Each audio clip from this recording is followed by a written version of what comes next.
வணக்கம் நண்பர்களே, பெரியோர்களே, சகோதரிகளே, சகோதரர்களே, எல்லோருக்கும் பணிவான வணக்கங்கள். சென்ற பதிவில் 4ஆம் பாவத்தை பற்றி பார்த்தோம். இந்த பதிவில் 5ஆம் பாவம் ஒருவருக்கு என்ன கொடுப்பினை வழங்குகிறது என்பதை பற்றி பார்ப்போம். இந்த 5ஆம் பாவம் என்பது ஒரு ஜாதகருக்கு மிகவும் ஒரு லக்னம் சார்ந்து ஜாதகருக்கு உடல் ஆரோக்கியத்தை கொடுக்கக்கூடிய பாவம். அதே 5ஆம் பாவம் என்பது பூர்வ புண்ணியஸ்தானம் என்று கூறுவார்கள். அதற்கு காரணம் அவர் நோயற்ற வாழ்வதற்கு துணையாக நிற்பது. அதே போன்று ஒரு ஆழ்ந்த அறிவு, சிந்தனை, நுண்ணிய அறிவு அவருக்கு இருக்க வேண்டும் என்றால் இந்த 5ஆம் பாவம் நன்றாக இருக்க வேண்டும். இப்படி அவருக்கு ஒரு குழந்தை பாக்கியம், 5ஆம் பாவம் நன்றாக இருந்தால் தான் குழந்தை பாக்கியம் கிடைக்கும். இப்படி மிகவும் முக்கியமான பாவமாக ஒரு மனிதனுக்கு ஒரு ஆரோக்கியமான பாவமாக விளங்குகிறது 5ஆம் பாவம். இப்போ 5ஆம் பாவத்தின் காரகத்தை பற்றி பார்ப்போம். எல்லோரும் நன்றாக இருக்க இறைவனர்களால் நன்றாக இருக்க வேண்டும், நன்றாக இருப்போம். இப்பொழுது 5ஆம் பாவம் என்பது உங்களுக்கு அழகு. இந்த அழகு என்பது தன்னைத்தானே அழகுபடுத்திக் கொள்வார்கள், அழகாகவும் இருப்பார்கள் 5ஆம் பாவம் நன்றாக இருந்தால். அதே போன்று இளமையான தோற்றம். அந்த 5ஆம் பாவம் என்பது உடலுக்கு ஆரோக்கியத்தை தரும். ஏனென்றால் 6ஆம் பாவத்திற்கு 5ஆம் பாவம் 12ஆம் பாவம். 5ஆம் பாவம் 12ஆம் பாவமாக அமையும். அதனால் உங்களுக்கு ஒரு நோயற்ற வாழ்வு, அவர்களுக்கு சக்தி, நோய் எதிர்ப்பு சக்தி கிடைக்கும், அவர்களுக்கு நோயற்ற அமைப்பு இருக்கும், அவர்களுக்கு அதிகமான ஒரு சில பாதிப்புகள், காலநிலை மாற்றத்தால் ஏற்படும் சிறு சிறு தொந்தரவுகளை தவிர மற்ற பெரிய பாதிப்பு, நோய் தொந்தரவுகள் இருக்காது. அதை 6ஆம் பாவத்தை தடுக்கும் 5ஆம் பாவம் என்பதால், அது 12ஆம் பாவம் அமைவதால் லக்னத்திற்கு ஹார்மோன்கள் நன்றாக இயங்குவதற்கும் சுரபிகள் நன்றாக இருப்பதற்கும் அது காரணமாகிறது. அதே போன்று மனக்கவர்ச்சி, உணர்ச்சிகள். அதாவது 5ஆம் பாவம் என்றாலே தொழில் ரீதியாக பார்க்கும்போது அது உங்களுக்கு வெளிவிளைவாக லக்னம் சாராமல் ஜாதகருக்கு தனநிலையில் சற்று முன்னேற்றம் இல்லாமல் இருந்தாலும் கூட இந்த 5ஆம் பாவம் என்பது அவருக்கு ஒரு புத்துணர்ச்சியான பாவம், அதாவது உணர்வு பூர்வமான பாவம். இப்பொழுது நாம் எதையும் உணரும் சக்தியை கடவுள் நம்மளுக்கு கொடுத்திருக்கின்றார். அந்த உணரும் சக்தி என்பது இறையர்களால் மட்டுமே தர முடியும். அப்படி என்றால் ஒருவர் நம்மை தொட்டுவிட்டால் நம்மளுக்கு அது தொடுவது தெரிகிறது. அந்த உணரக்கூடிய தன்மை நம்மளுக்கு எவ்வளவு தெரிகிறது? தொட்டுவிட்டார், நம் கையில் ஏதோ முள் படுகிறது, ஒரு துணி விழுகிறது என்பது நமக்கு தெரிகிறது. இந்த உணரக்கூடிய தன்மை. அதே போன்று ஆழ்ந்த அறிவு என்பதால் அவர் மனதில் 3ஆம் பாவத்தை பிரவித்தி செய்வதால், ஆழ்ந்த அறிவு என்பதால் அவர்கள் மனதில் யாரும் சொல்லிக் கொடுக்காமலே புரிந்து கொள்ளுகிற ஆற்றல், ஒரு ஞானம் அவர்களுக்கு இருக்கும் இந்த 5ஆம் பாவம். அப்படி இருப்பதால் அவர்கள் அந்த உணர்ச்சிகள் என்ற உணர்வு பூர்வமான விஷயங்கள் அனைத்தையும் ஆட்கொண்டு செயல்படுவது 5ஆம் பாவம்.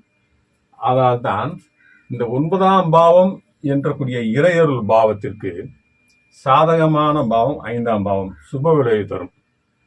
இந்த இறையருள் பாவம், இந்த 5ஆம் பாவம், 3ஆம் பாவம் கூர்மையான அறிவு, இது போன்ற பாவங்கள் உங்களுக்கு ஜாதகத்தில் மனம் என்ற 3ஆம் பாவம் இது நன்றாக இருந்தாலே ஒருவருக்கு நோயற்ற வாழ்வு, கடவுளின் தெய்வ அருள், அவர்களுக்கு நல்ல சிந்தனை அனைத்தும் கிடைத்துவிடும்.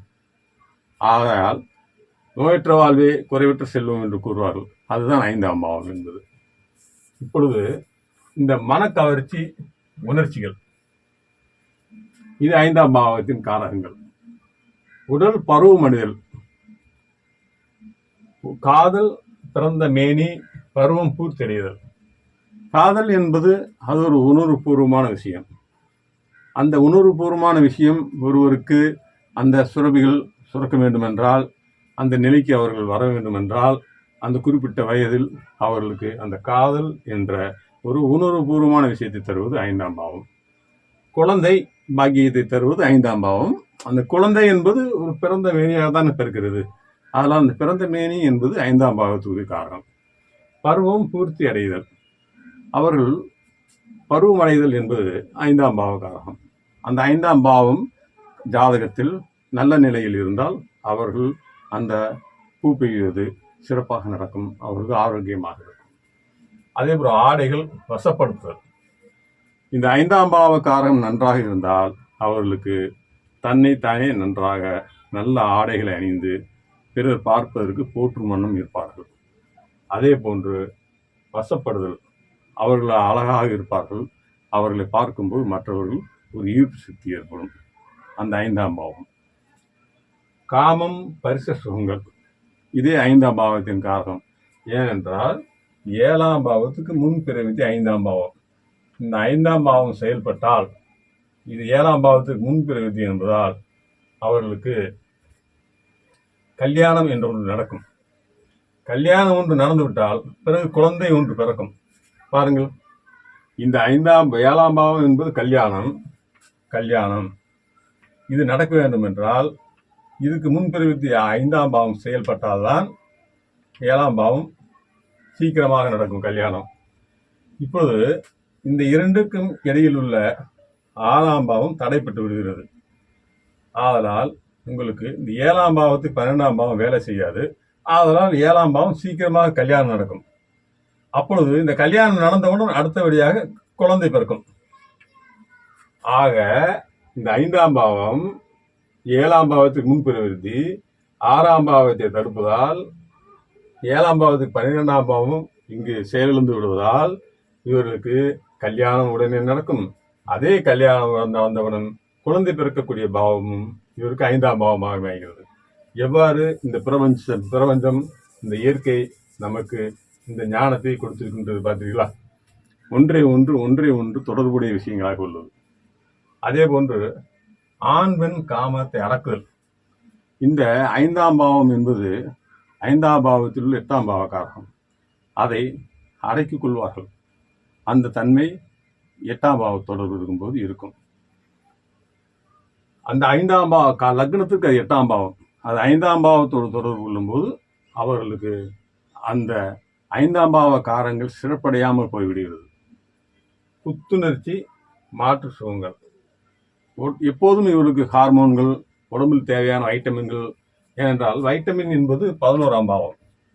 5ஆம் பாவம் என்பது இந்த 5ஆம் பாவத்துக்கு 11ஆம் பாவம் 9ஆம் பாவம் அமைவதால் 5ஆம் பாவம் அமைவதால் இவர்களுக்கு எப்பொழுதுமே உடலில் ஆரோக்கியமான தன்மை ஏற்படும். அது புத்துணர்ச்சி. பூரிப்பு, தன்னிலை மறத்தல். இப்பொழுது இந்த பூரிப்பு என்பது என்ன?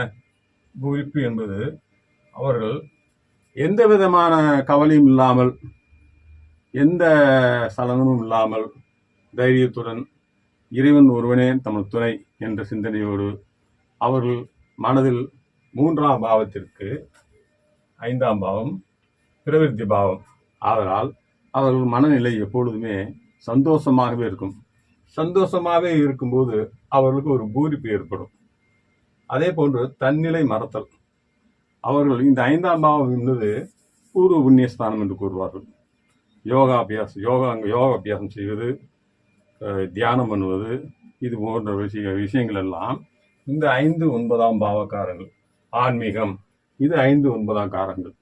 அப்பொழுது இந்த 5, 9ஆம் பாவங்கள் உங்களுக்கு அதாவது பணம், தொழில்,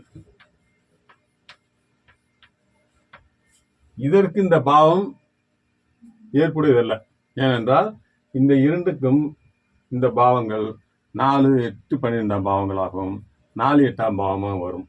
ஆனால் அதே நேரம் லக்னத்திற்கு ஜாதகருக்கு ஆரோக்கியத்தையும் ஆன்மீக சிந்தனையும் அவருக்கு இறையருளையும் நன்றாக வழங்கும்.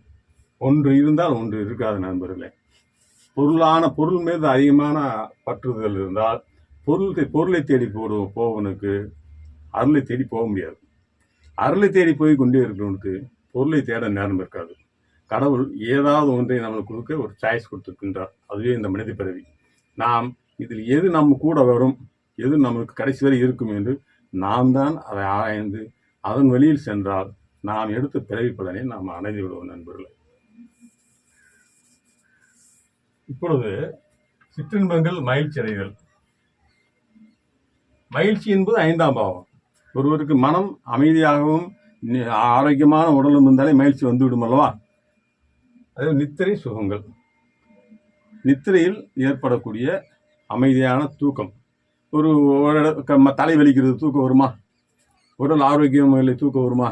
அப்பொழுது இந்த 12ஆம் பாவத்தில் உள்ள நல்ல நித்திரை, நல்ல தூக்கம் என்பது ஒருவர் ஆரோக்கியமாக இருந்தால் மட்டுமே அவருக்கு அந்த நல்ல நித்திரை கிடைக்கும். அதனால்தான் இந்த 5ஆம் பாவம் என்பது ஆரோக்கியமான பாவம், உணர்வுபூர்வமான பாவம். இந்த பாவம் நோயற்ற பாவம் என்று கூறப்படுகிறது என்பதில்லை. இந்த 5ஆம் பாவம் ஒரு ஜாதகத்திற்கு சூரியனுடைய வீடு, தசா கேது, புத்தி புதன். இந்த புத்திநாதன் உபநட்சத்திரமே இந்த 5ஆம் பாவக்காரர் வைக்கிறார். அந்தரம் குரு. ஆக இந்த 5ஆம் பாவ ஆரம்ப புள்ளி புதன் அவர் பாவத்தில் 12 பாவங்களில் எந்தெந்த பாவங்களோடு அவர் தன்னுடைய நிலைப்பாட்டை கொள்கிறாரோ அதை பொறுத்தே அவர்கள் வாழ்க்கையில் எது கிடைக்கும், எது கிடைக்காது, குழந்தை பாக்கியம் எப்படி இருக்கும், அவருடைய காதல் எப்படி இருக்கும் என்பதெல்லாம் இதை வைத்து அறியலாம் நண்பர்களே. இந்த 5ஆம் பாவ புத்திநாதன் லக்னமாகிய ஜாதகருக்கு நட்சத்திரம் 5ஆம் பாவத்தை காட்டி உபநட்சத்திரம் 1ஆம் பாவத்தை காட்டினால் ஜாதகர் கருவிலே திருவுடையவர் ஆவார். இயற்கையாக பிறக்கும் போதே கருவிலேயே அவர் ஞானத்தோடு இறையர்களோடு பிறப்பார். ஒரு தெய்வ பக்தி, ஆழ்ந்த அறிவு அனைத்தும் அவர் கிடைத்துவிடும். இதுவே 5ஆம் பாவ நட்சத்திரத்தில் 1ஆம் பாவ காரகம்.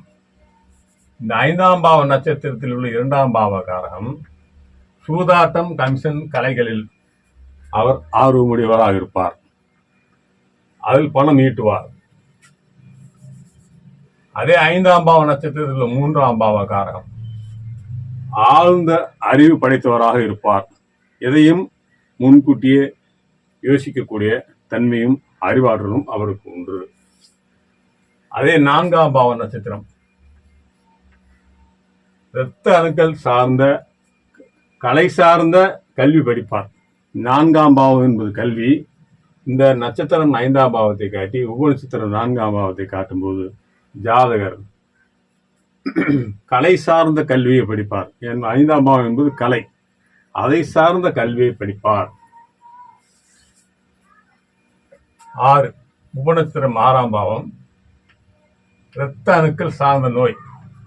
அதாவது 5ஆம் பாவம் என்பது இரத்த அணுக்கள், உடலில் உள்ள இரத்த அணுக்கள். 6ஆம் பாவம் என்பது நோய். இந்த 5ஆம் பாவம் 6ஆம் பாவத்தின் உபநட்சத்திரத்தில் இருக்கும்போது அவருக்கு இந்த இரத்த அணுக்கள் சம்பந்தப்பட்ட பிரச்சனைகள் ஏற்படும். 7ஆம் பாவம். 7ஆம் பாவம் என்பது 5ஆம் பாவ நட்சத்திரம் 7ஆம் பாவ உபநத்தில் இருக்கும்போது அவர் காதலித்த பெண்ணையே கல்யாணம் செய்து கொள்வார்.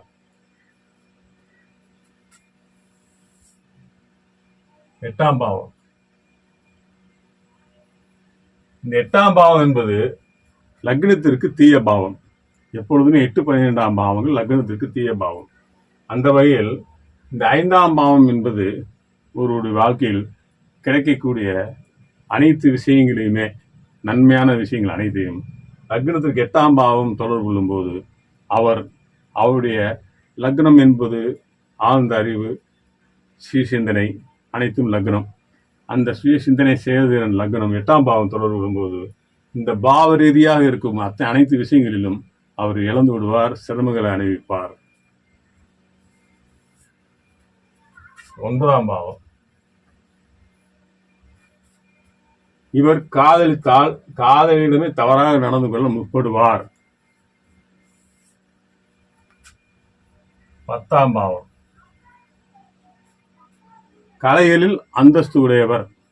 10ஆம் பாவம் என்பது ஒரு ஜாதகருக்கு அந்தஸ்து, ஒரு கௌரவம், உயர்நிலை, பிறர் பார்க்கும் பொழுது அவர் மதிக்கத்தக்க ஒரு நபர், அனைத்தும் 10ஆம் பாவம். இந்த 5ஆம் பாவம் நட்சத்திரத்தில் உபநட்சத்திரம் 10ஆம் பாவத்தை காட்டினால் அவருக்கு அந்த அந்தஸ்து கௌரவம் கிடைக்கும். கலை சார்ந்த அந்தஸ்து கௌரவம் கிடைக்கும். 11ஆம் பாவம் 5ஆம் பாவத்திற்கு சுப விளைவாக இருப்பதால் ஜாதகருக்கு எப்பொழுதுமே சந்தோஷமான மனிதராக இருப்பார். ஏனென்றால் 6ஆம் பாவத்திற்கு 12ஆம் பாவம் 5ஆம் பாவம், 12ஆம் பாவத்திற்கு 12ஆம் பாவம் 11ஆம் பாவம், இந்த 2 பாவமும் ஜாதகருக்கு ஆரோக்கியத்தை கொடுக்கும். அதனால் சந்தோஷமான மனிதனாக இருப்பார். 12ஆம் பாவம்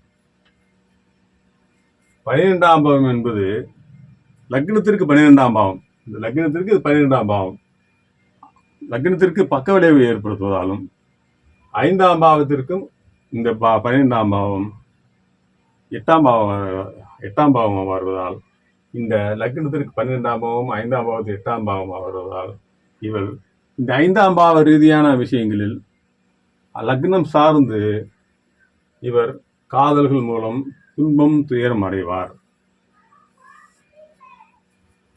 இப்பொழுது 7ஆம் பாவம் 11ஆம் பாவம் 7 11ஆம் பாவம் ஜாதகர் 5ஆம் பாவ நட்சத்திரத்திலிருந்து உபநட்சத்திரம் 7 11ஆம் பாவத்தை காட்டினால் அவருக்கு திருமணம் சீக்கிரமாக நடக்கும்.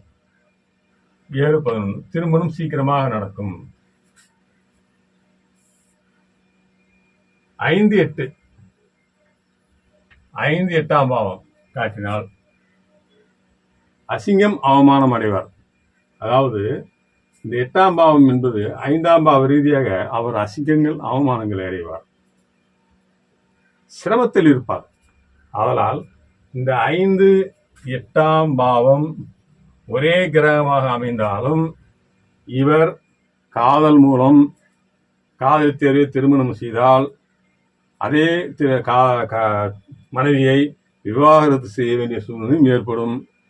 அந்த திருமணம் அவருக்கு வாழ்க்கையில் இன்பமாக இருக்காது, துன்பத்தையே கொடுக்கும்.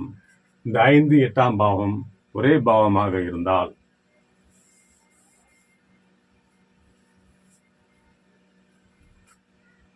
ஐந்தாம் பாவம் 10ஆம் பாவம் தொடர்பு கொள்ளும்போது இவர் அடிக்கடி பணி மாற்றம் செய்து கொண்டே இருப்பார். ஏனென்றால் இந்த 5ஆம் பாவம் என்பது 10ஆம் பாவத்திற்கு 8ஆம் பாவம். 5ஆம் பாவம் என்பது 3ஆம் பாவத்தை பிரவிருத்தி செய்யும் பாவம். ஆதலால் இதற்கு 10ஆம் பாவம் என்ற தொழில் அவர் செய்து கொண்டிருக்கும் போதே அந்த பணியை விட்டு வேறொரு வேலைக்கு செல்ல வேண்டும் என்று அவர் மனம் மாற்றம் அடைந்து கொண்டே இருக்கும்.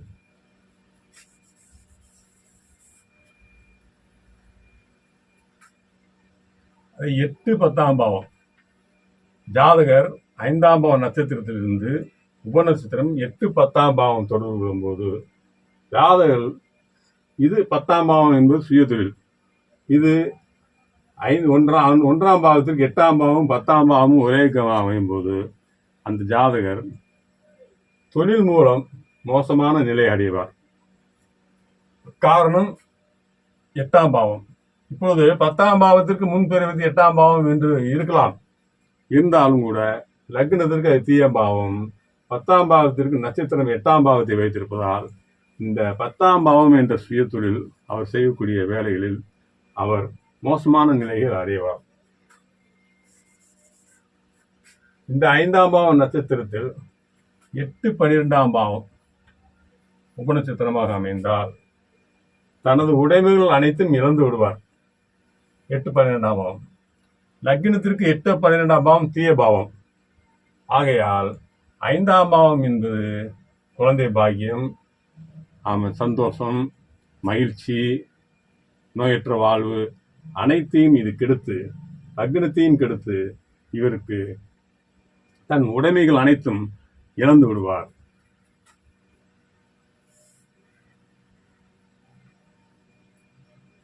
இந்த 5ஆம் பாவம் 9ஆம் பாவம் தொடர்பு சொல்லும்போது வருமானம் என்று தவிப்பார். ஏனென்றால் 5ஆம் பாவம் 9ஆம் பாவம் என்பது 10ஆம் பாவத்திற்கு 8 12ஆம் பாவம்.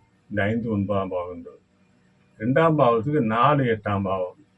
ஆதலால் இந்த 2 பாவமும் இந்த 10ஆம் பாவம் என்ற தொழிலும் 2ஆம் பாவம் என்ற தன வருவாயும் இவருக்கு கெட்டு போய்விடும். ஆதலால் வருமானமின்றி தவிப்பார்.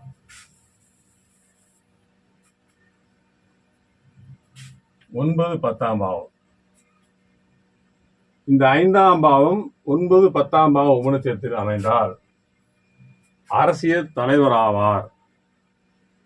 5ஆம் பாவம் என்பது அவருடைய புகழ், இறையருள்.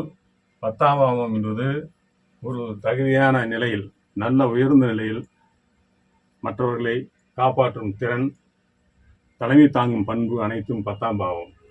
இந்த 5ஆம் பாவ ரீதியாக இவருக்கு இந்த 9, 10ஆம் பாவம் உபநட்சத்திரம் அமைவது ஒரு அரசியலில் தலைவர் ஆவார்.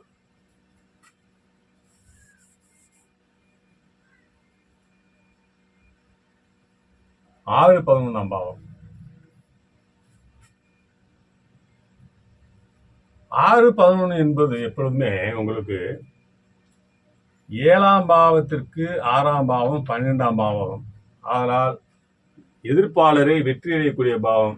இது தனது வெற்றி. அதே போன்று 12ஆம் பாவத்துக்கு 11ஆம் பாவம், 12ஆம் பாவம். அதனால் இந்த 6, 11ஆம் பாவம் என்பது உங்களுக்கு ஜாதகருக்கு வெற்றியை கொடுக்கும். எப்படி கொடுக்கும்?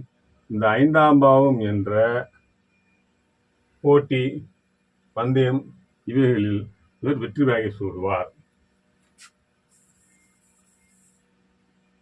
போட்டி, பந்தயம் என்பது 5ஆம் பாவம். இது வெற்றி. இது 11ஆம் பாவம். 6, 11ஆம் பாவம் என்பது வெற்றி, ஜாதகருக்கு வெற்றி.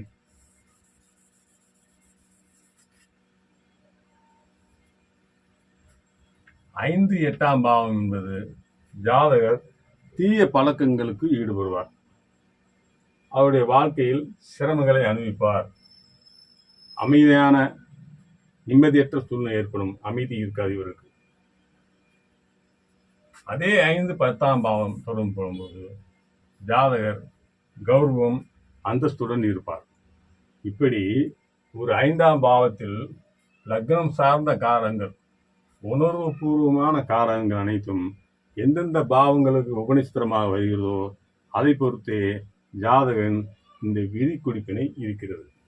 இதை உங்களுக்கு குறிப்பினை என்று கூறுவார்கள்.